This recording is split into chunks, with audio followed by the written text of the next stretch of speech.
Lur planetaren azaleraren 70% inguru, itsaso eta ozeanoz osaturik dago.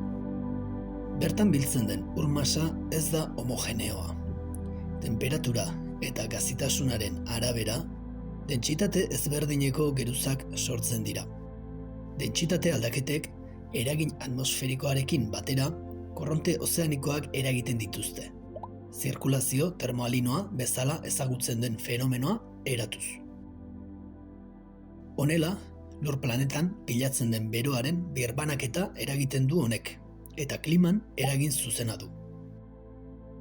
Modu orokor batean aztertuz, Ozeano Pazifikoan zein Indikoan berotuz doan ur-korrontea Atlantiar Ozeanoan barneratzen da.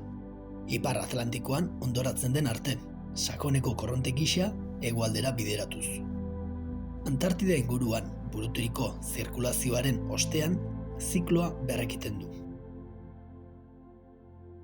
Ur fluxua eremu beroetatik pasatzean, bere temperatura igo egiten da, inguruko beroa xurgatuz.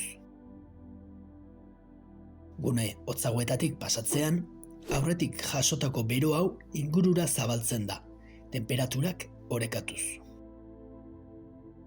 Are eta eremu hotzagoetatik pasa, ura ere hoztuz joango da, eta beroa askatzen jarraituko du. Zirkulazio termoalinoak Atlantiar Ozeanoan egiten duen ibilbideari Atlantiko meridionalaren iraultze zirkulazioa deritzo, eta ingeleseko sigles osatzen den AMOC gisa da ezaguna. Lazo itxurako ibilbide bat burutzen du, eta bero kopuru handia garraiatzen du, honek ipar hemisferioa epeltzen duelarik. Europar ipar ekialdean klima gozoagoa izatearen erantzule dela uste da.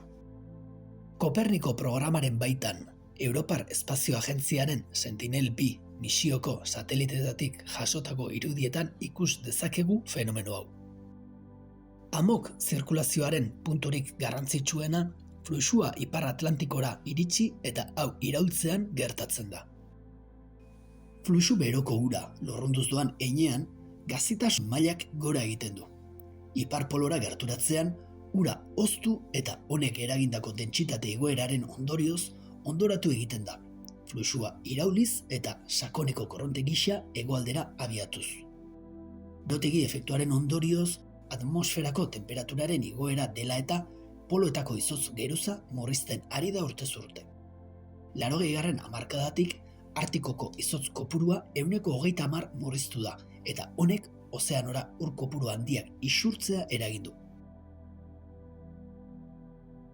Ur honek ez du gatzik, eta AMOC zikloko fluxuarekin nahastean, uraren dentsitatea murrizten da, iraultze zikloa motelduz. Ikerketa ezberdinen arabera, AMOC zikloa azken mende erdian 15%tik gora moteldu da, eta azken hamarkadetan joera hau areagotzen ari da. Adituen arabera, AMOC ziklorik gabe, eremu tropikaletan bero gehiago pilatuko litzateke, eta honek desertifikazioa handituko luke. Alderantziz, gune hotzetara berorik ez garraiatzean temperaturaren jaitsiera eragingo luke, eta bero olatu eta ekaitz bortitzen sorrera areagotuko litzateke. Science eta Nature aldizkari zientifikoetan berriki argitaraturiko ikerketen arabera AMOC zikloaren erabateko etetearen atarian egon gintezke. Zeresan handia piztu du honek zientzia komunitatean, eta beste ikerketa batzuek moteltze pausatuago bat aurreikusten duten arren, guztiak bat datoz gizakiak eragindako aldaketa klimatikoaren ondorio dela moteltze hau. Berotegi efektua murrizteren premia gero eta nabariagoa da. Ziurgabetasunez beteriko klima aldaketan sakontzen jarraiz dezagun. Datozen urteotan, gertutik jarraitu beharrekoa izango da AMOC zikloa eta bere bilakaera.